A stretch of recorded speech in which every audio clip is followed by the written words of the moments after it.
Hello, everyone. Welcome to a new episode of the Dissenter. I'm your host, as always, Ricardo Lopes, and today I'm joined by a return guest, Dr. Marina Garcia-Granero. She is an assistant professor of moral philosophy at the University of Valencia. Last time we talked about some aspects of Nietzsche's philosophy, like Zuchtung, the Übermensch, race, biopolitics. Today we're talking about some other aspects of his philosophy, like the genealogical method, the death of God, nihilism, and some other related topics. So, Marina, welcome back to the show. It's always a pleasure to have you on. Thank you for having me. It's good to be back on the show. So let's start with the genealogical method then. What are the goals of it? So genealogy has become a prominent method in contemporary philosophy. It serves as a deconstructive or narrative approach to explore the origins of beliefs, concepts, values, practices, for instance, the notions of truth, altruism, justice, and it has gained particular recognition as an anti-essentialist tool. It's especially useful for social and political critique. However, Nietzsche's approach to genealogy has deeper nuances and distinctive characteristics that make it unique and differentiate it from, let's say, the popular understanding that we have now. Evidently, Nietzsche did not coin the term genealogy. It comes from the natural sciences. Think of a genealogical tree or arrangement. But he did pioneer the genealogical method as a philosophical tool, genealogy as a philosophical method, clearly stated. So he presented it as a richer and more nuanced method than the historical approaches from English genealogists, the English evolutionists. And it's actually quite funny because he always labels and calls them the English, even when they're not English, like Paul Reh. He was German, but he called him English. So, and Nietzsche himself, in Human All Too Human, a book from the middle period, as is well known, he was influenced by these authors, and he undertook a history of the emergence of thought. This long phrase, but what I mean here is that he was deeply inspired by this evolutionary framework and inquiry. But by the time he later wrote on the genealogy of morals, his genealogy becomes a counterpoint to evolutionary histories, evolutionary genealogies. So he shares with these thinkers, he also rejects metaphysics, essentialism. He cares about unraveling the extra moral origins of morality.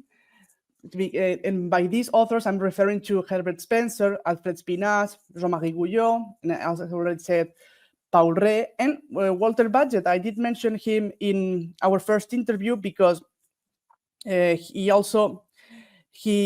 became familiar with the notion of Zuchtung, breeding, with that author. So what I'm saying is that he's truly inspired by these authors, but then he emancipates himself from them. He presents a different project. So in Nietzsche's framework, genealogy has two different goals that are deeply connected, and the two goals are necessary. It has two distinct steps. So the first step is common with the English evolutionist. It's the I already mentioned history of the genesis of thought.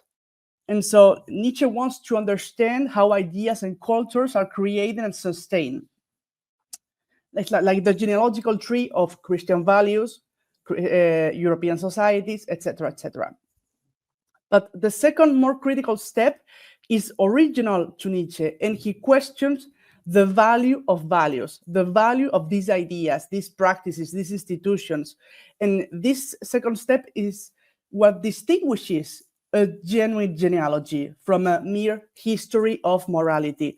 This second step is what makes a genealogy worthy of its name. So paradoxically, for Nietzsche, the English genealogists do not deserve that name. So, and he acknowledges their contribution, for example, at the beginning of the Genealogy of Morals in the preface. But then he tempers his initial praise with criticism because their account lacks philosophical rigor. he denounces that these authors, the English genealogists, and mostly Herbert Spencer, continue to affirm and legitimize the same Christian values under a new guise, a new scientific guise. And so instead of subjecting them to critical scrutiny, instead of analyzing them, contesting them, they still legitimize them. For example, the utility of altruism from a evolutionary perspective. It's the same value, but through a new lens. And so let's say that Nietzsche's genealogy has an evolutionary inspiration, let's say, or basis, but it introduces a critical dimension in its second step, the second goal that is particular to it. And so the history of thought by itself stops short of evaluating the value of values. And that's where Nietzsche drew the line. And so, in fact, he wrote, they still believe in values just like the Christian. They still have the same relation to values. So instead, and I'm ending with this, Nietzsche, he critically examines how values are transmitted and maintained across cultures and through power structures, and whether it's worth preserving them. For example, why is it that Christian values have become so successful and pervasive for centuries? That for him is a crucial question for genealogy. Not so much how did they arise, but why is it that still persists today, and is it worth it? And so how do these goals of the genealogical method relate to nihilism? So as I was saying, genealogy as a method builds on the philosophical ideas of Darwinism, and it pushes back against the idea that species are eternal. For example, it assumes that humans are deeply connected to nature. It rejects explanation based on final causes, final purposes. And genealogy, let's say that it incorporates the philosophical consequences of Darwinism. That's what I want to say. And this also includes rejecting the argument that God's existence could be proven by looking at the design of the world. So when evolutionary thinking gained traction in the 19th century, it started to chip away at the authority of religion and morality. And over time, this led to their decline and even self-destruction. And for this reason, genealogy ties to nihilism because it makes us question our values, and it redefines our relationship to morality from transcendence to immanence. When values stop feeling absolute or unquestionable, they become things we can actually discuss and even change. And by showing that our beliefs, our habits, and values come from human to human origins, genealogy contributes to this loss of the sacred or the divine. And here's the twist. Socratic philosophy and Christian morality, with their focus on truthfulness and the pursuit of truth, they planted the seed for this own unraveling, this nihilism, or more precisely, the event of the death of God.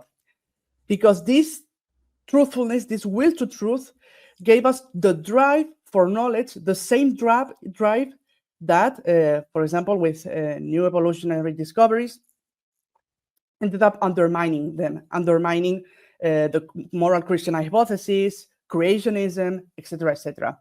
And so, in fact, this is what Nietzsche meant by the sentence, God is dead, God is dead, and we have killed him. This is what he truly adds to Hegel's previous declaration on the death of God.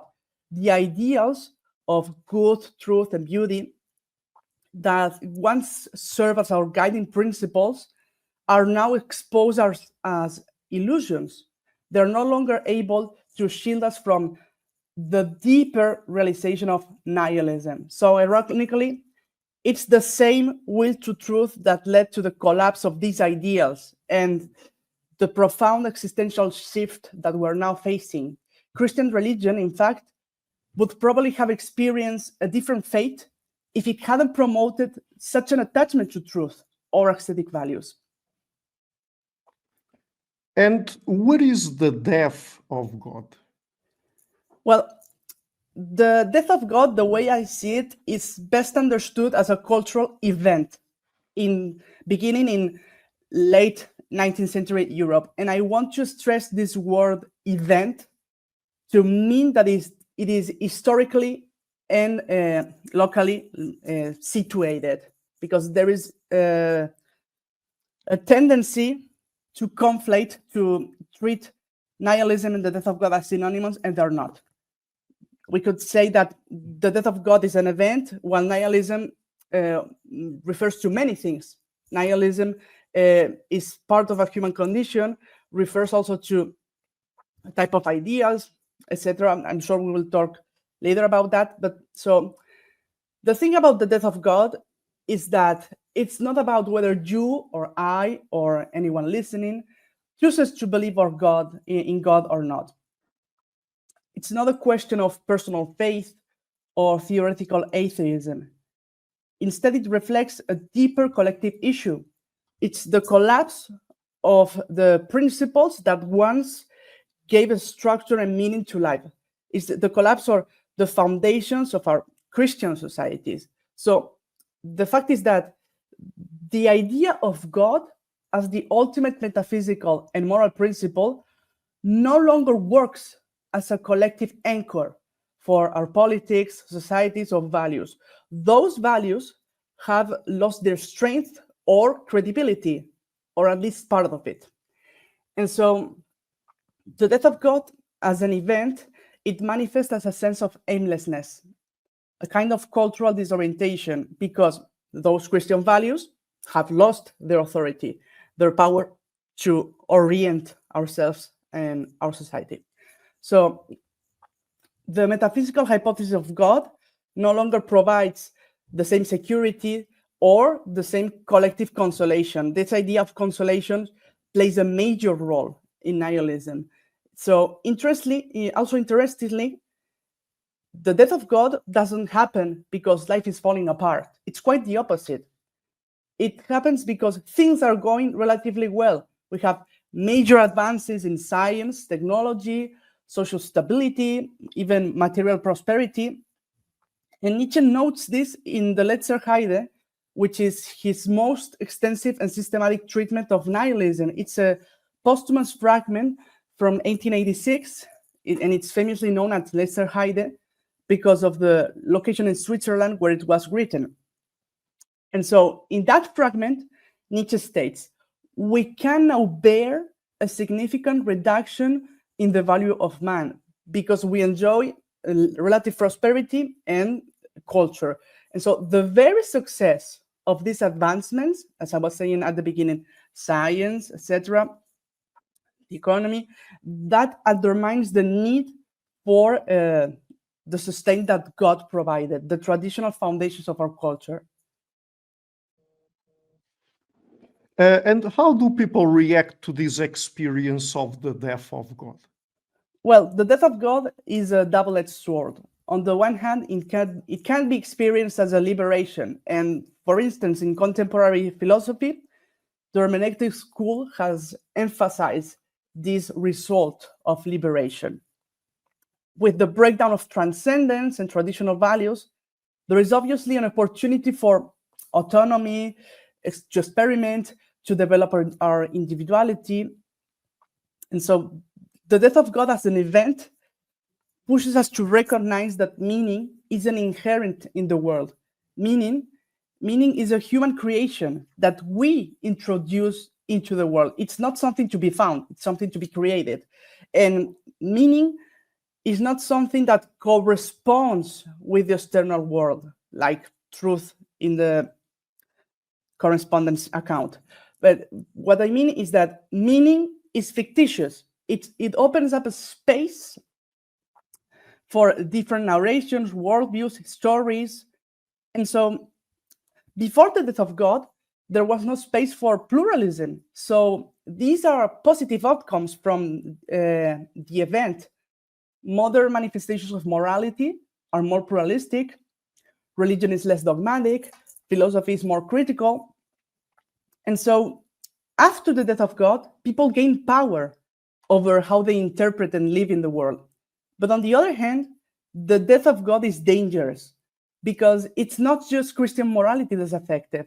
Political institutions, such as democracy, are also impacted because Christian values, such as altruism and love of thy neighbor, were the ones legitimizing those institutions. And so when those values, political values, social values, moral values, lose their divine foundation, it might create a sense of aimlessness that can affect not just individuals, but entire communities.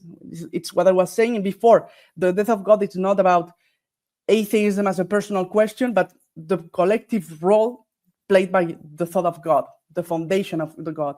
So nihilism and the event of the death of God, it's not just a personal crisis. It has profound implications for society as a whole. Now that our ideals have been exposed as human constructs without the divine guarantee, it forces us to confront the fragility of meaning. In fact, Nietzsche uses very striking language to describe the death of God in pharmacological terms, also in the Lenzerheide fragment. He explains that Christian morality acted as a kind of pharmacon, a term that means both poison and remedy. So Christian morality prevented humanity from falling into despair, into rejecting life, or succumbing into nihilism. So Christian morality kept us going by giving us a sense of purpose and meaning. But after the death of God, that antidote is gone. And so the symptoms of despair can worsen, but at the same time, as I already mentioned, there's potential for recovery and emancipation. So the death of God is both a challenge and an opportunity. And I'm not saying either or, it's both. There are valid reasons for each reaction. It's both a liberation and a catastrophic event. It can lead us to despair, suffering, a sense of loss. We might feel a sense of dependency. We don't know where to turn for meaning. But on the other hand, it can spark critical discussions about morality, values, emotions. And this is something Nietzsche had in mind with his idea of the transvaluation of values. He aimed at a complete reevaluation of how we live. So let's talk now a little bit about nihilism. What is nihilism? And since we've just talked about the death of God, is it synonymous with the death of God, or are there any differences here? So the death of God, as I just said, is an event, but it's just one part or stage of a much broader concept or history of nihilism. So nihilism isn't limited to the death of God. It includes other phenomena, previous stages before the event of the death of God. For example, Greek pessimism or Christian religion as a nihilistic idea. So it's crucial not to reduce nihilism to the death of God.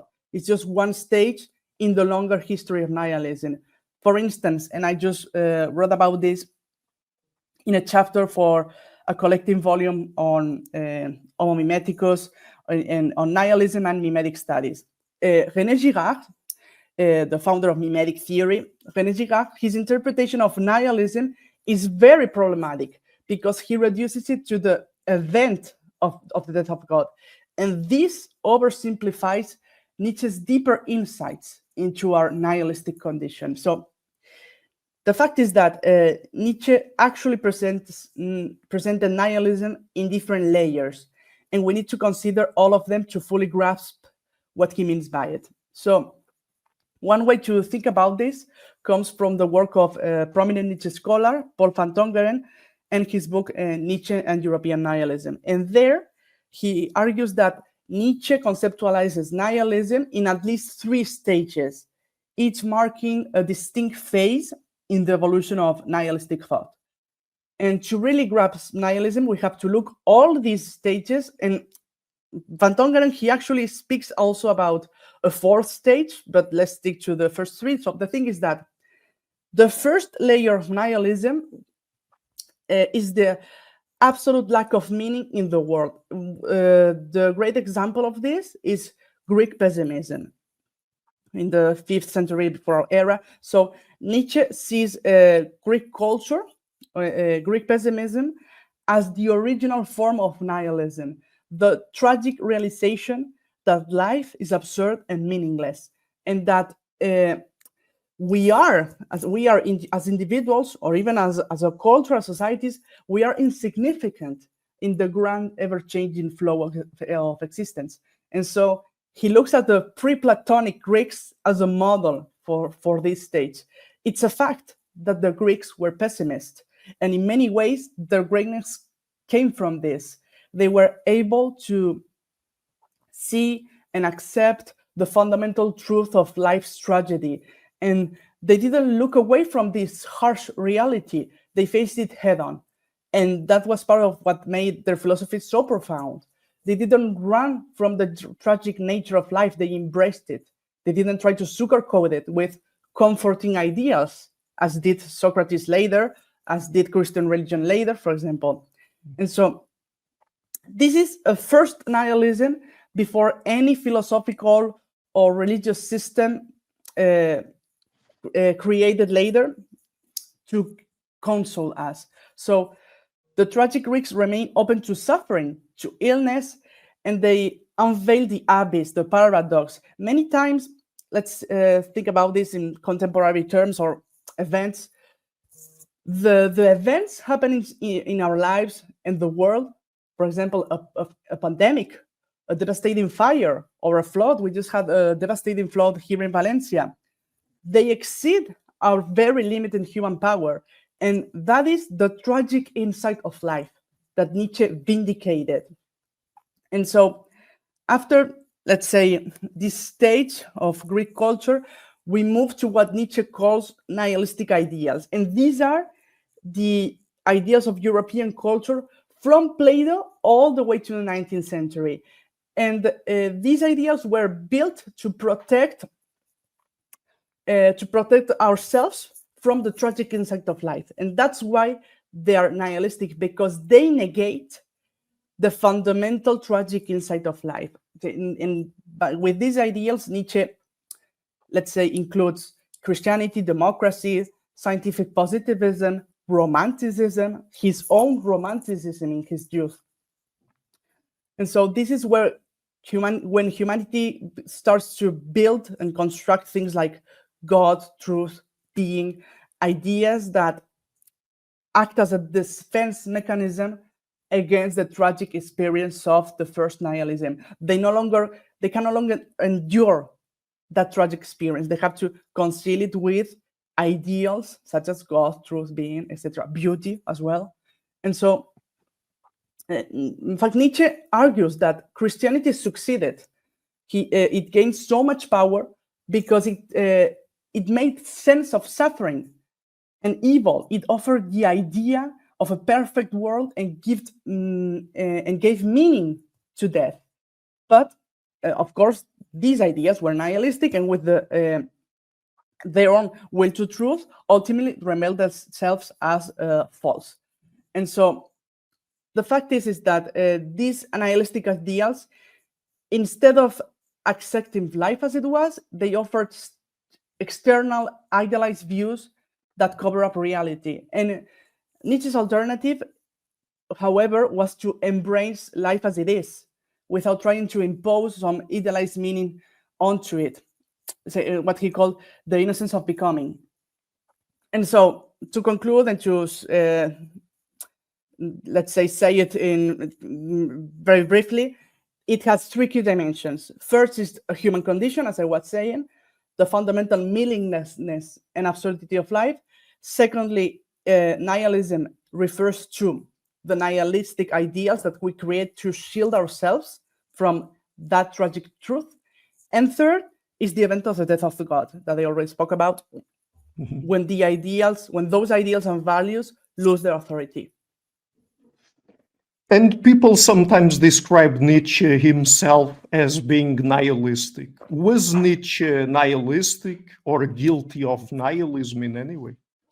Well, that's a great question, because it's it truly is something that we hear constantly. Was Nietzsche nihilistic? Oh, yes, he was, or he wasn't. He aimed to overcome nihilism. So, in my view, there's a key text to help answer this, and it's the attempt at a self-critique. It's a new preface that he wrote for The Birth of Tragedy, his first book, 13 years later, after the original publication in 86, 87. So the attempt at a self-critique is part of multiple new prefaces that he wrote in those years to revisit and republish his previous works and put them into perspective to, let's say, clarify where he stands, what ideas remain, and where his views have changed. So these prefaces help us understand Nietzsche's journey and show us how his thought evolved over time. And interestingly, that text is the first occurrence of the word nihilism, not the death of God, nihilism, in a published text, not the posthumous fragment, a published text by Nietzsche in Life, along with Beyond Good and Evil from the same year. So let's focus. The thing is that in the attempt at a self-critique, he criticizes his past romantic quest to find meaning, as if meaning was something external, like hiding behind a rock or something like that. His quest to find meaning in life through art, mostly Wagnerian art, obviously, because he realizes that in his youth, he was not strong enough to endure the original meaninglessness of life, the tragic insight of life. So in the original edition of The Birth of Tragedy, he was actually nihilistic. He had nihilistic ideas. He was guilty of pursuing a nihilistic idea when he looked to Schopenhauer's philosophy and Wagner's music as a way to regenerate German culture. And so in that new preface, he realizes that this very quest for meaning, this need for meaning, is the same sort of consoling idealism that he criticizes in Christianity, in Socratism. Let's say, it plays the same redemptive role. And that's where he acknowledges that he made a mistake. He realizes that this need for meaning often amounts to an aversion to life. And that's why it's nihilistic, because it's an aversion to life. It's a rejection of the world as it is. It's an inability to cope with the world as it is. And so there, very interestingly, he argues for a pessimism of strength. And so this is the strength to embrace life's absurdity and the inherent lack of meaning without turning to comforting metaphysical or moral explanations, including Wagnerian art. And so there we see that what Nietzsche is actually suggesting, where he's pointing at, is to learn to live within nihilism, within that meaninglessness of life, in a world without inherent meaning. In fact, a prominent Nietzsche scholar, Werner Stegmaier, he always puts it in those terms. He speaks about orienting ourselves within nihilism. He speaks about Nietzsche's philosophy of orientation, not overcoming, but orientation. And so, to sum it up, Nietzsche was nihilistic in the sense that he acknowledged the pessimistic conscience from the Greeks. He recognized that the world doesn't align with our moral values, that the truth doesn't exist, for instance. That's a pessimistic conscience, awareness. So, but he's not nihilistic in the same way that Christian ideals are, or Wagner was, Romanticism was. So he ultimately, we need to live with this tragic insight, and not to try to cover it up. So, but instead coming to terms with the pessimistic conscience. So a truthful person should recognize that the world does not conform to our moral values. And that is the nihilistic conscience that Nietzsche vindicated. Mm-hmm. So, I mean, how does nihilism manifest in contemporary society? Well, it's important to understand that while the death of God involves breaking free from traditional authorities, Nietzsche warned that it often leads people to seek new authorities, new sources of unconditional commands, to provide us with new goals and direction. So this is like a question like, what happens after the death of God? Where are we at? So, and then again, we should, going back to Nietzsche's text, even before the announce of the death of God, in aphorism 125 of the Gay Science, he had already hinted at God's death in aphorism 108. There, he warned that even after God's death, his shadows, quote unquote shadows, that's the word, would remain. He said, God is dead, but as it is the way of being with men, there will perhaps be caves for centuries in which the shadow will show itself, and we still have to defeat that shadow. And so, if we pay attention to these terms, we see that these shadows and caves, these are obviously metaphors reminding us of Plato. And they suggest that even after God is gone, people continue to project their need for authority. They are still, let's say, externalizing the same function previously provided by God.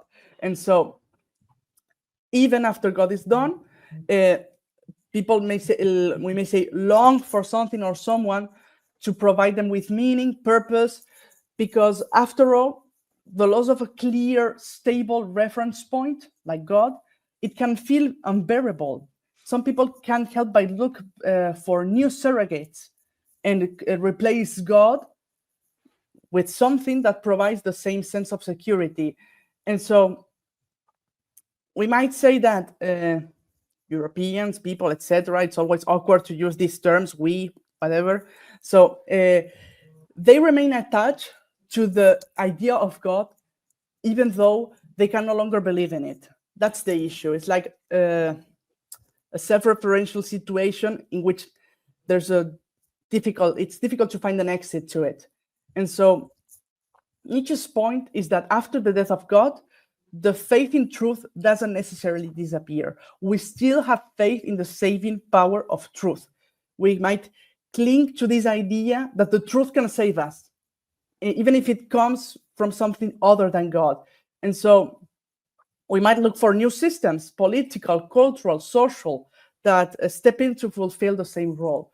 And Nietzsche warned that idols such as the state, nationalism, race, the market, science, etc., and so they can act as shadows of God, because they offer omnipotent myths and take care of the responsibility. They take the responsibility of individuals to make their own decisions, what he called self-legislation.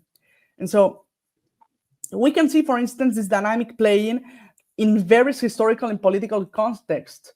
For instance, in their analysis of the Nazi myths, well-known text titled The Nazi Myths, philosophers Philippe Lacoue-Labarthe and Jean-Luc Nancy, they discuss how, after the collapse of religious transcendence, German culture found itself in kind of a double bind.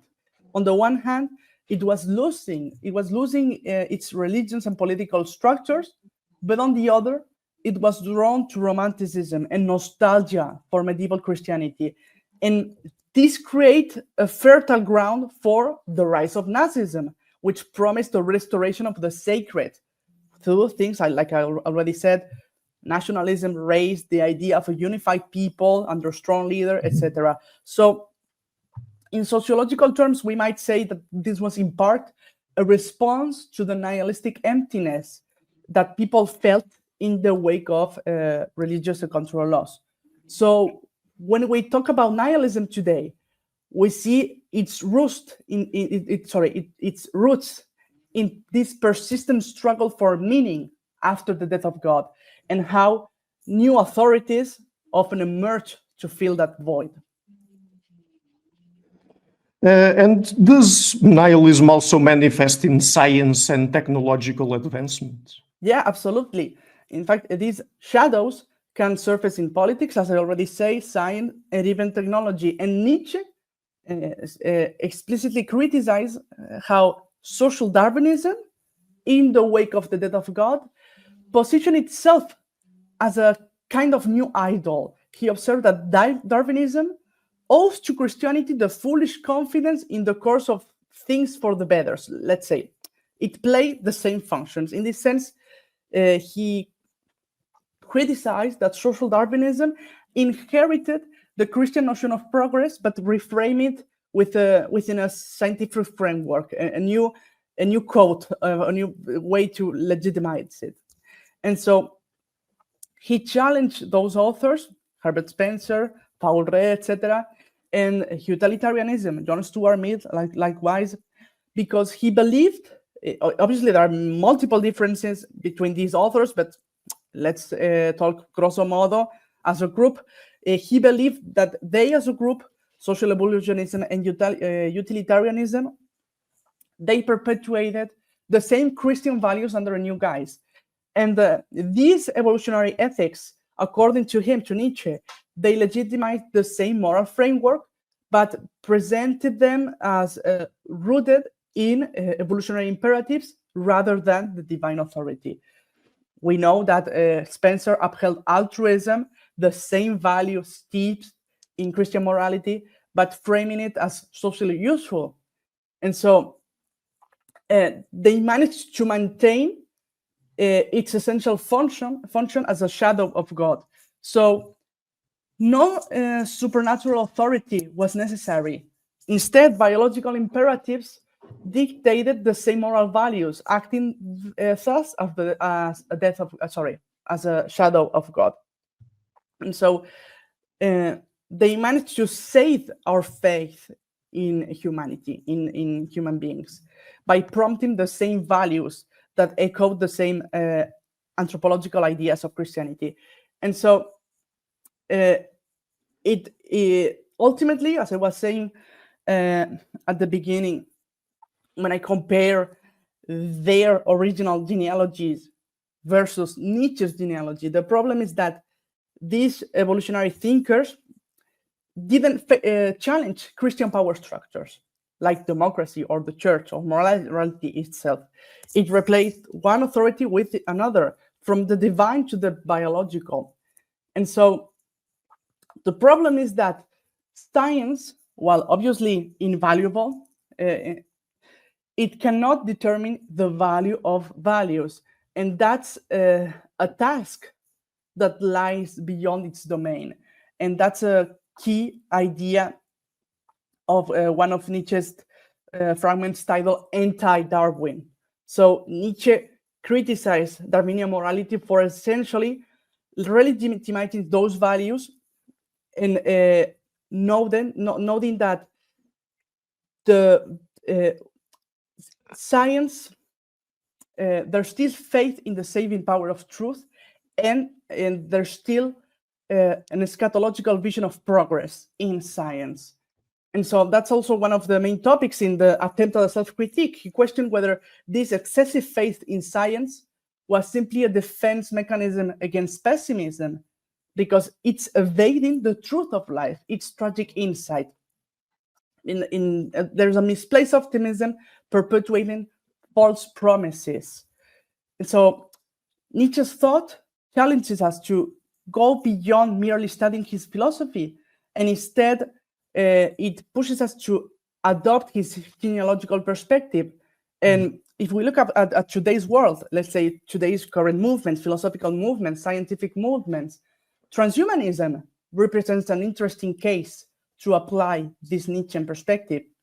And as discussed in our previous interview, transhumanism, we know, is a philosophical and intellectual movement advocating for the use of advanced technologies to enhance our physical, cognitive, psychological capacities.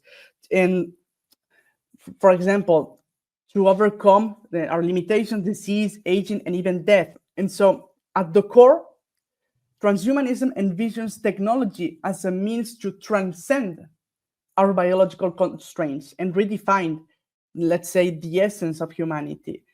But if we evaluate transhumanism from a Nietzschean lens, if we undertake that task, we might raise important questions.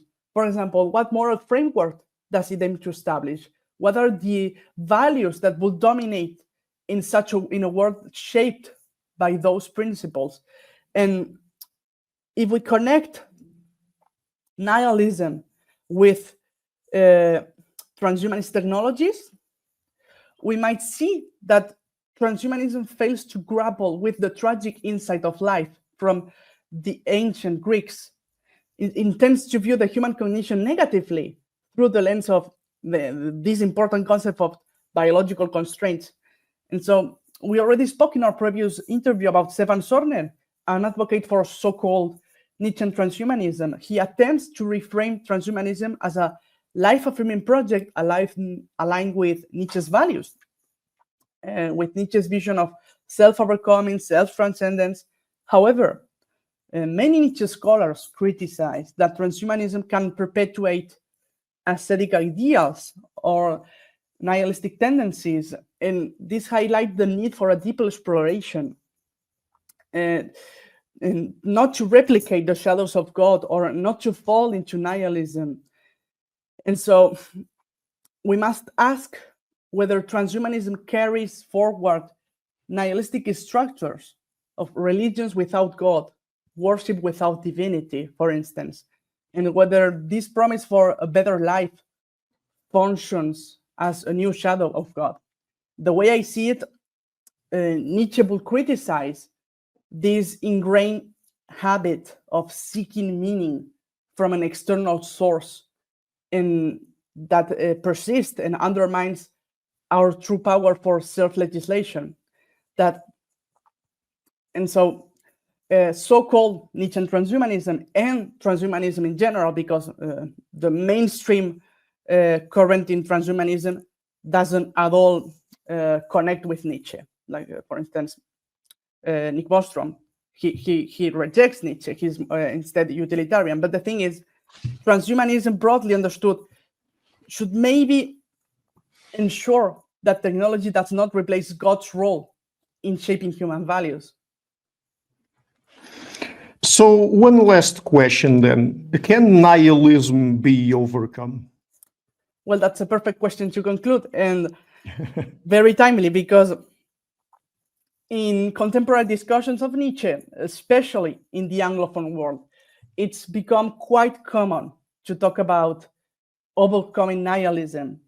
However, this idea wasn't introduced by Nietzsche, but later by Heidegger. And Heidegger's understanding of nihilism differs significantly from Nietzsche's nihilism. And the scholarly editions of Nietzsche's works, and particularly the posthumous fragments, which are central to the topic of nihilism, because the published texts on nihilism are very, very few.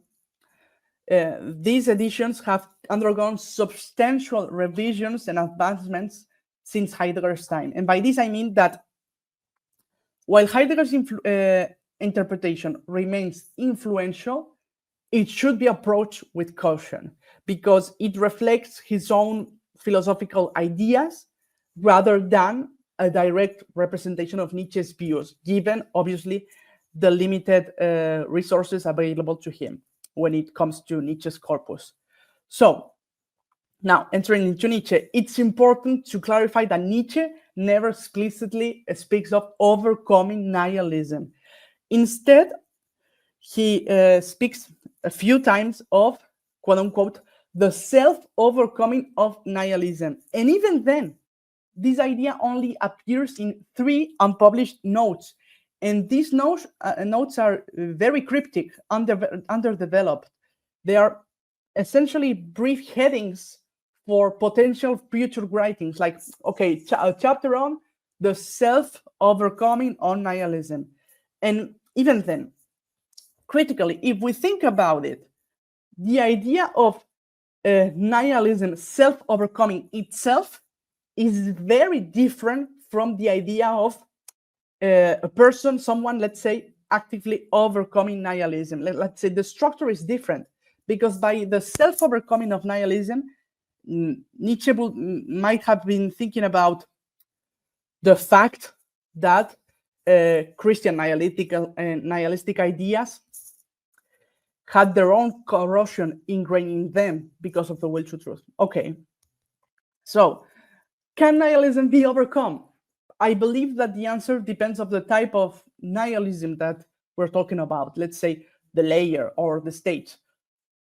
So nihilistic ideals can indeed be overcome. In fact, as I've just said, they are destined to be.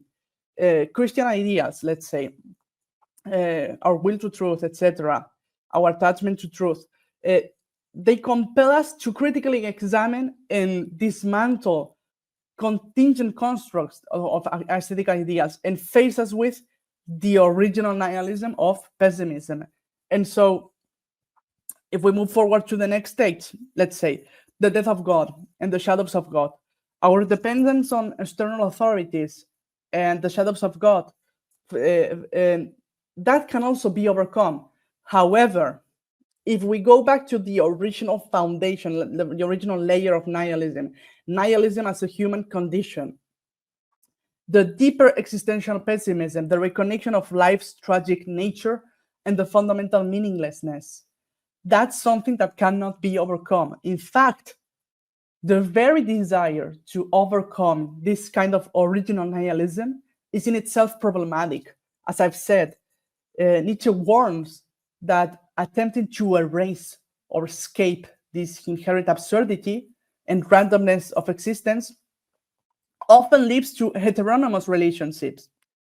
For instance, individuals can become instrumentalized in the church, for instance, in political institutions, in fascism, etc., in the service of fanatism or dogmatic projects.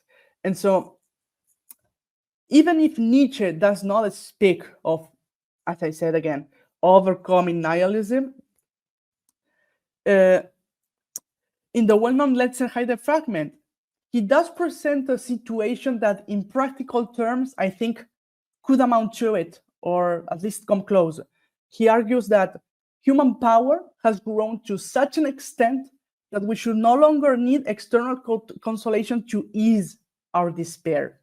That given our increasing control over nature, for instance, we might put this, let's say, into question mark with all the climate disaster, but our increasing control over nature, thanks to technology, for instance, we should be able to live with a diminished sense of value of human existence. For example, we should be able to coexist in a society without relying on the theological concept of human dignity, for instance, the idea that humans are made in the image of God and thus possess intrinsic value due to a connection to the divine.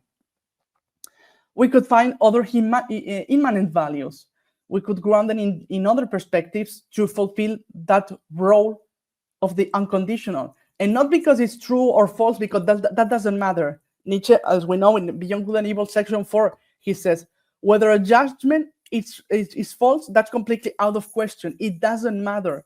The point is to assess what role that judgment plays, whether it promotes life, whether it serves our development, whether it promotes life and even leads to its selection. And that's, he uses Züchtung or breeding.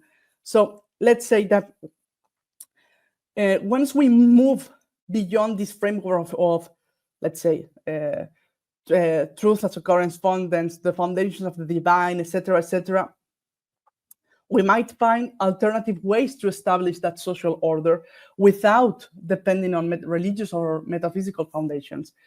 So we could offer alternative foundations to it. And in this sense, and I will end with this, he distinguishes between the weak and the strong. In this context, again, in the Leuven fragment, by weak, he means those people who still seek replacements for the dead God, and they still seek a new source of absolute meaning or redemption.